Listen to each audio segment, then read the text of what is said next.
You've seen the thumbnails, bold red text, a shocked face, the words collapsed live. You've probably seen it 3, 4, maybe 5 times this week alone. Creflo Dollar's church collapses in front of thousands. And you clicked. Of course you clicked, because something in you wanted to know. Is it true? Well, today we're going to find out. Not with speculation, not with rumors, not with a thumbnail designed to make your heart race, with facts. Because the truth about Creflo Dollar, the real truth, is far more interesting, far more complicated, and far more worth your time than any 3-second clickbait ever could be. And stay with me. Let's start at the beginning. Creflo Augustus Dollar Jr. was born on January 28, 1962, in College Park, Georgia. He is currently 64 years old, not 75, not 80, as some viral posts have falsely claimed. He is the founder and senior pastor of World Changers Church International, a mega church headquartered in College Park, Georgia, with a congregation that, at its peak, drew over 30,000 members weekly between its main campus and satellite locations worldwide. He also leads Creflo Dollar Ministries, a global media and outreach organization that broadcasts his sermons to millions in over 200 countries. His message? The gospel of grace, a theology rooted in the belief that salvation is by grace alone, that divine healing is available to all believers, and that God desires financial blessing for his people. That last point, the prosperity gospel, is what made him famous and controversial. Very, very wealthy. By the late 1980s, Creflo Dollar had built something extraordinary. With just a handful of people in a college cafeteria in 1986, he grew his ministry with a charisma and communication style that many compared to the greats, Kenneth Hagin, Kenneth Copeland, and the late Fred Price. Dollar was different. He was sharp. He was polished. He wore designer suits before that was controversial. He drove luxury cars before pastors talked about luxury cars openly. He was unapologetically prosperous. Millions, particularly in Black America, who had been told their whole lives that poverty was holy, found something in Dollar's message that felt like liberation. By the 2000s, he was one of the wealthiest and most influential pastors in the world. His church, dubbed World Dome, a 500-seat sanctuary, was a landmark, a symbol. He had a private jet, multiple homes, a Rolls-Royce, a gated estate, and then the question started. Let's be honest about this part, because this is where the real story lives. 2012, the arrest that shocked the nation. In June 2012, Creflo Dollar was arrested after his then 15-year-old daughter called police, alleging her father had choked and hit her following an argument. Dollar denied the allegations, saying he was simply restraining his daughter during a confrontation. His daughter later recanted the most serious claims. Prosecutors ultimately declined to pursue the case.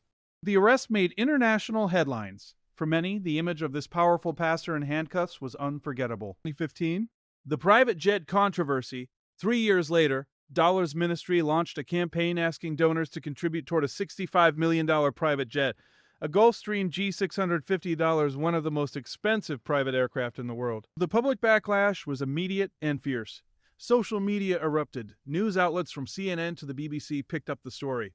Dollar and his team eventually pulled the fundraising campaign from public view, but confirmed the plane was purchased, reportedly through other means. This moment, perhaps more than any other, became the defining image of what critics call the excess of the prosperity gospel. U.S. Finance Committee scrutiny. Dollar was among a small group of high-profile televangelists investigated by the Senate Finance Committee under Senator Chuck Grassley between 2007 and 2011. The committee examined the finances of 6 major ministries, looking into tax exemptions, lifestyle expenditures, and financial transparency. Though no formal charges resulted from the inquiry, the investigation forced a national conversation about accountability in religious organizations. Now here's where things get genuinely surprising. In 2022, Creflo Dollar did something almost unthinkable for a pastor who had built a global empire on prosperity theology. He publicly reversed his position on tithing.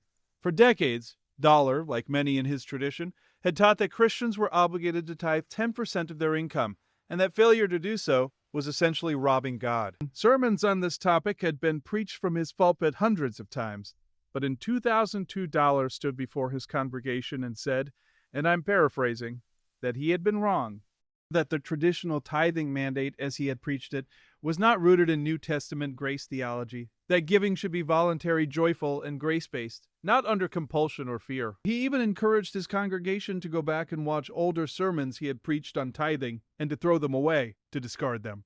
This was remarkable. For critics, it was too little too late. For supporters, it was a genuine moment of humility and theological growth. The internet, it became the seed of dozens of misleading clickbait videos claiming his church was collapsing, misrepresenting a theological shift as institutional crisis. So let's address it directly. As of March 2026, the claim that Creflo Dollar's church collapsed live is false. There has been no physical collapse of any building. There has been no sudden disbanding of World Changers Church International. There has been no mass exodus of leadership. There has been no financial scandal announced in 2025 or 2026. Let me give you the actual picture. Pastor Dollar is active. As recently as March 18th, 2026, he has been posting sermons and messages on social media, actively communicating with his congregation. His ministry is growing its international reach. World Changers has announced major 2026 events, including the Grace Life Conference in South Africa and the Radical Women's Conference, both reflecting an organization that is planning, investing, and expanding. His theology continues to evolve. In 2025, Dollar shared a personal testimony referencing a past cancer diagnosis, emphasizing his belief in divine healing, a message that was clipped, misrepresented, and spread as proof of some kind of crisis or breakdown. It wasn't. It was a sermon. So why do these videos exist? Because they work. A thumbnail with the words collapsed live gets clicks. Fear gets clicks. Shock gets clicks. The algorithm rewards engagement like crisis. These videos are often produced by channels with no connection to Dollar, his church, or Christianity at all. They use old footage, misleading titles, and dramatic music to funnel you toward their watch time and their ad revenue. You are the product. So where does Creflo Dollar actually stand theologically in 26?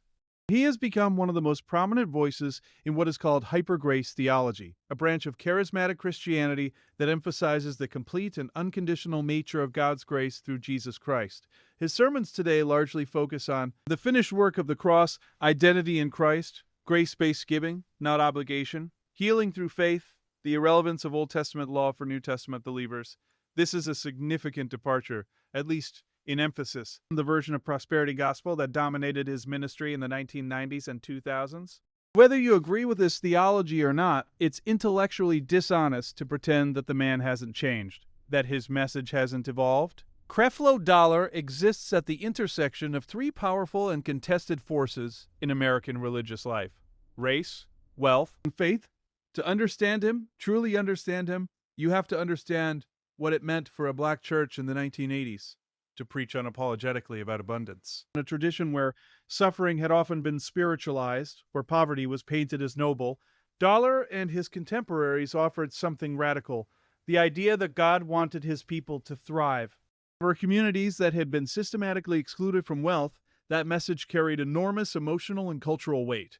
Critics, and there are many legitimate ones, argued that the prosperity gospel exploits the very communities it claims to liberate, that it preys on financial desperation with promises that cannot be kept, that it conflates materialism with spirituality in dangerous ways.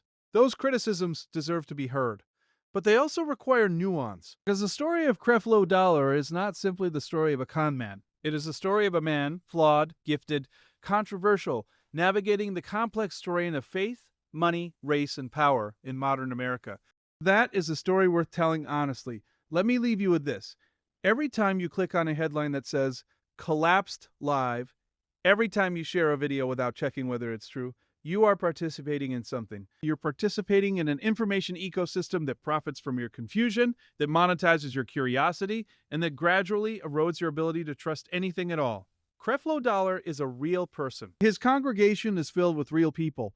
People who tithe, who pray, who believe, who would be genuinely hurt if they knew their pastor's name was being used to generate ad revenue for a YouTube channel in another country. Next time you see a thumbnail like that, ask yourself three questions. Who made this? What do they gain? And what are the actual facts? Because the truth, the real documented, verifiable truth, is always more interesting than the lie. Here's what we know about Creflo Dollar as of March 2026. He is 64 years old and in active ministry. His church, World Changers Church International, continues to operate. He is planning international conferences and global events in 2026. He continues to preach, post, and reach his congregation daily. His theology has evolved, most notably on tithing, in ways that are real and documented. And his story, complicated, controversial, and deeply human, is still being written. The church is not collapsed. The pastor is not missing. The story you were clickbaited with is not real. But this story, the real one, is. And that's worth something.